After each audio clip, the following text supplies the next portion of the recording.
Ni hao, welcome to Taiwan, kung saan tayo ay mamamasyal sa iba't ibang lugar dito sa Taiwan. And for today's vlog, day 4 namin dito sa Taiwan. So, kung nung day 1 nagmakong gondola and Taipei Zoo kami, tapos day 2 naman, nag North Coast Tour kami. Day 3 kahapon, nag-Ulay, Chiang Kai-shek, and Taipei 101 trip kami. Ngayon naman day 4, lalabas ulit tayo ng Taipei gaya kahapon. Pero this time, mas malayong province yung pupuntahan natin. So, kagaya ng mga nakaraang tour, magdi-DIY kami. Papunta naman sa Alishan na nasa bandang gitna ng Taiwan and mountainous region siya. And malayo siya dito sa Taipei. So, ang una namin gagawin ay mag-high speed train kami from Taipei to Chiayi na binook namin sa Klook. Buy one take one siya ngayon. Around 1,000 plus yata isang ticket. Pero ngayon, 2 ticket na yun. Ilalagay ko na lang yung price dito sa caption. Tapos, pabalik naman namin. Binook namin siya with 15% off. So, currently, it's 5:30 a.m. And maaga kaming gumising at umalis ngayon dahil kailangan by 6:30 nasa Taipei main station na kami.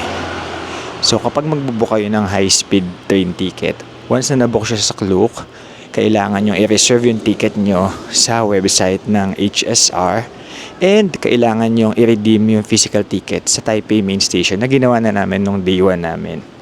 So, yung pinakamaagang train mula Taipei main station papuntang Chiayi is 6:30 a.m. Kaya kailangan around 5:30 papunta na kami sa Ximending. Magagrab lang ng breakfast sa mga 7-Eleven or Family Mart. Pagkatapos, pagka 6 a.m. pagbukos ng train, sasakay na kami ng train Ximending to Taipei main station. And then, before 6:30 nasa platform na dapat kami ng high-speed train.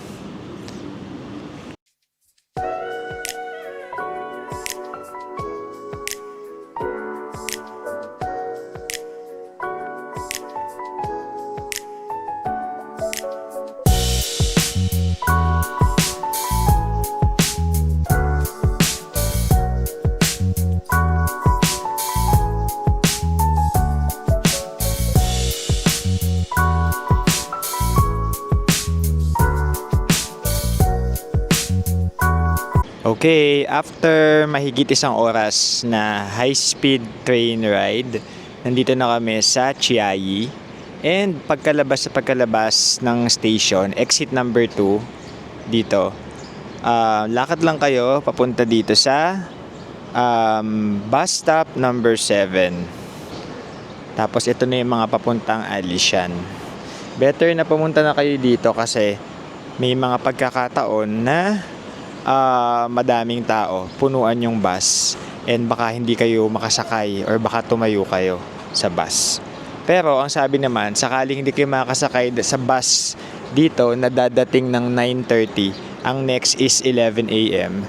Pagkatapos, kung hindi pa din kayo makakasakay doon, merong parang mga shuttle or private car dito na nag-o-offer ng ride papuntang Alishan. Mas mahal nga lang siya. So, since 7:43 a.m. pa lang and 9:30 a.m. pa yung bus, pwede muna kayong mag-breakfast dito sa train station kung wala namang pila. Pero kung may pila, pupilahin nyo muna yung isa habang yung isang bibili ng breakfast nyo. And kung wala kayong load sa EasyCard, meron namang 7-Eleven dito. And ang bus ride pala is 190 NTD. Ang biyahe is around 3 hours. Tapos, meron akong nakita sa Klook. Binook ko siya, Chiayi to Alishan. Dito yung meet-up place. Bus transfer. So, bayad na kami through credit card sa Klook. I-scan na lang namin yung QR code sa bus. And hindi na kami gagamit ng EasyCard. Kasama na rin doon yung entrance sa Alishan na 150 NTD. So, kung i-compute ko, instead of us paying around 1,200 pesos, ang binayaran lang namin dito sa Klook ay around 1,130 pesos per person. So nakatipid pa din kami and mas convenient na siya.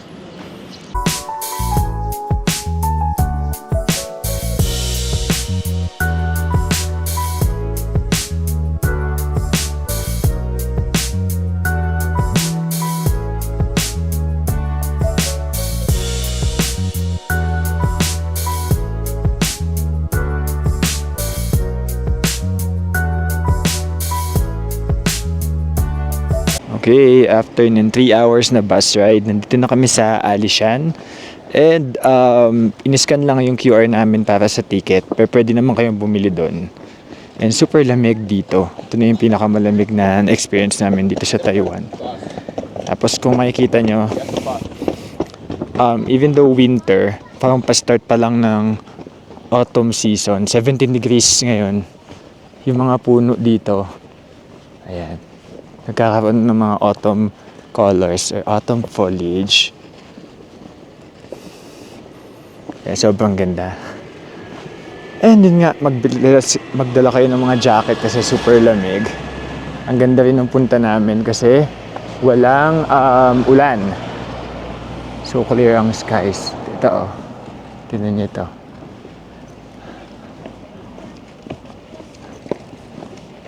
Ngayon pa lang nag-yellow tong ano na to.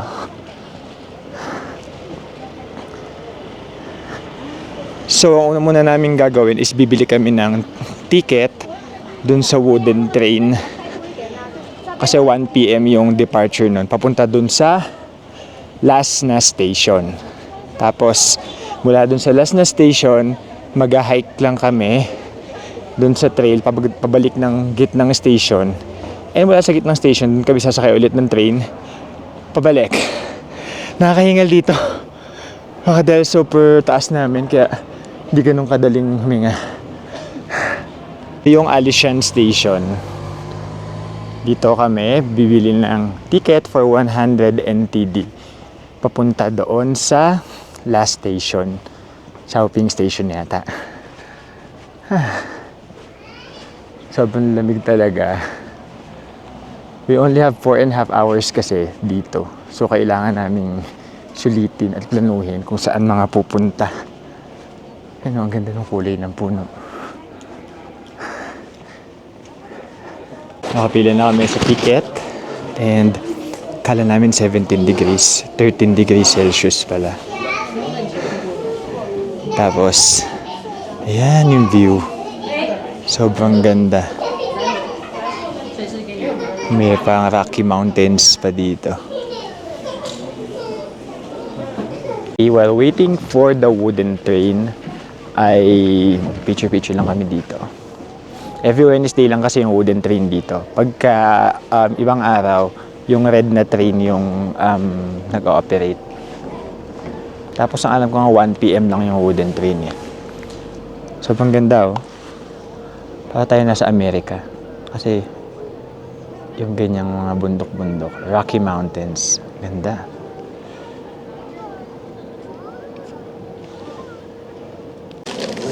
Yan, nakapila na kami. Ito yung mga regular train dito. Pero yung wooden train yung sasakyan namin. Mamaya na pabalik kami sasakay dito sa red na train na ganito. Nakapila na kami para dun sa wooden train na babiyahe ng 1 PM. Tapos habang nakapila, picture-picture na kayo dyan kagaya ng ginagawa nila. Yung wooden train.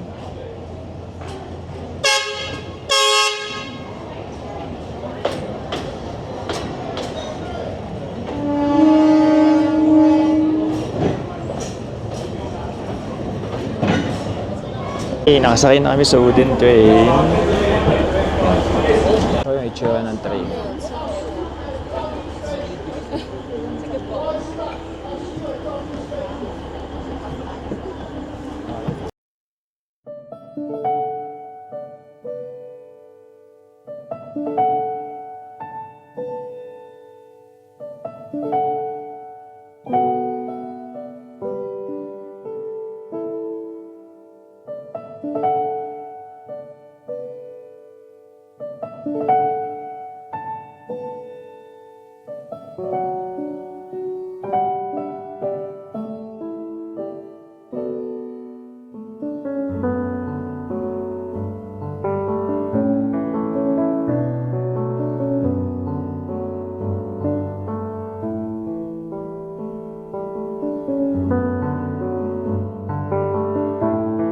Then na yung scenic ride doon sa wooden train. Dito sa wooden train, sobrang ganda ng mga dinaanan namin. Tapos, sobrang mas autumn pala dito. Oh. Tingnan nyo. Diba? Grabe.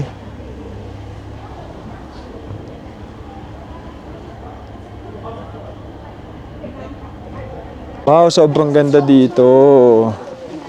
Sa Chowping Station. Look! Autumn colors, autumn foliage. Wow.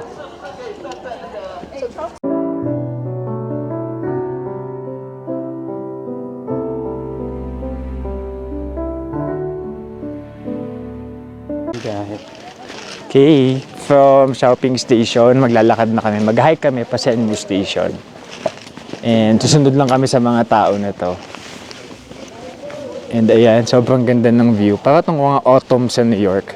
Technically, winter na sa Taipei. Kaya lang, since hindi naman nag-i-snow dito, kumbaga yung lamig and yung kulay ng mga puno kapag winter dito is ganito yung itsura ng autumn pag nasa Amerika ka or nasa Japan, ganyan. Itong mga to, mga ano yan, cherry blossoms. Super ganda, oh. Sobrang madaming mga matataas na puno na ganito. Dito ba tayo dumaan kanina? Padaanan yata namin ito mamaya pagpaikot na kami.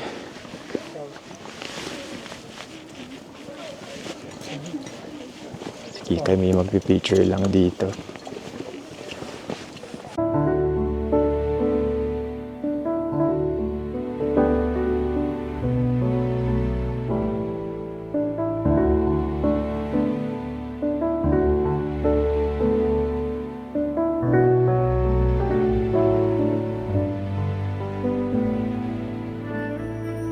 Picture lang kami dito sa mga puno na may butas dyan. Ayun. Ayun. Tuloy namin ang hike namin. Kasi medyo malaki-laki tong lugar na to. Kailangan namin makarating dun sa next train station mga around 3 o'clock. Parang medyo may pagkasagada yung itsura niya. Yung mga araw naman. Sisters Pond, Chowping Station, Chowping Park. Sige, dito tayo sa Sisters Pond. Yan na yung Sisters Pond. Actually, di ako sure, pero feeling ko yun na yun.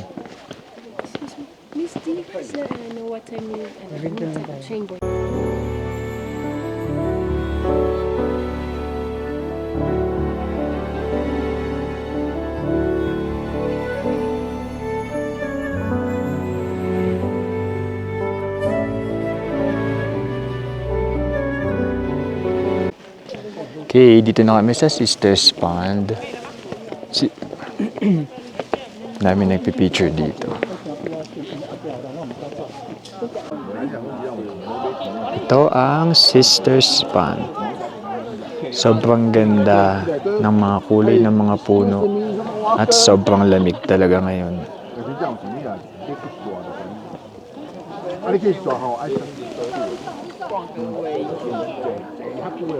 Medyo namamanhid na yung mga kamay ko. Sobrang lamig. Magta-timelapse lang ako dito. Tapos picture-picture kami.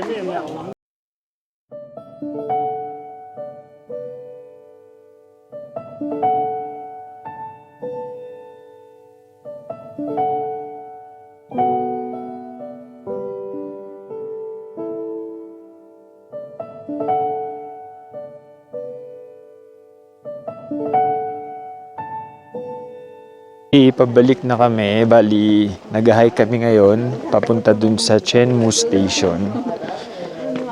Pag nandito kayo sa Alishan, ganun ang gawin nyo.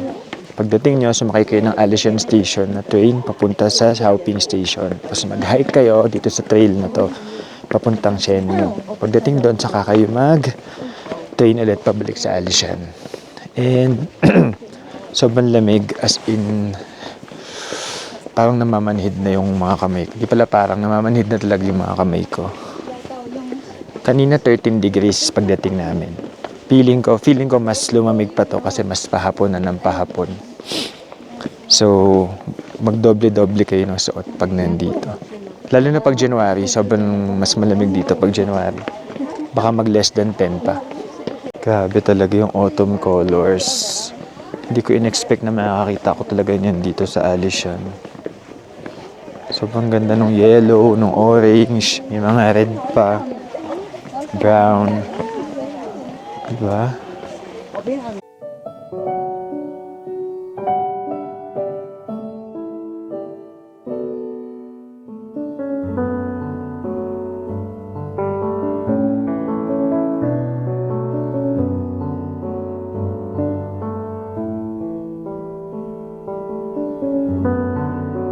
Okay, we made it to, I assume ito na yung isang station. Pero may mga tindahan, may mga kainan kung nakikita nyo.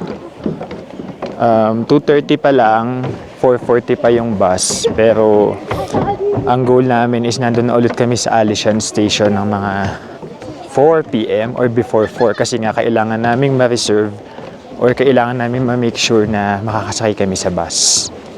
Kasi kung hindi, dito kami matutulog.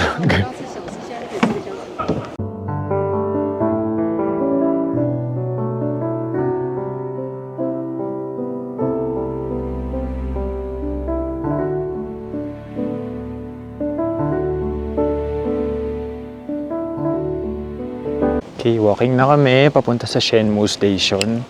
Kasi ito yung sikat na bridge. Kita online.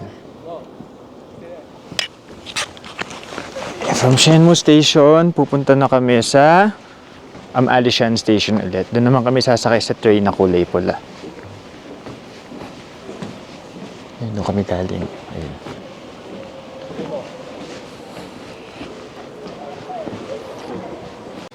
Okay, ito yung isa sa pinakamalaking puno na nakita ko dito. Dadaanan nyo ito papunta dun sa station. Medyo nagmamadali na kami kasi kailangan naming umabot doon sa train na pabalik ng Alishan Station. Ayun yung station. Natatanaw ko na siya. Doon na kami sa Shenmue Station. Ganda rin ang view dito. Tapos ito yung train. Pero kailangan namin magmadali.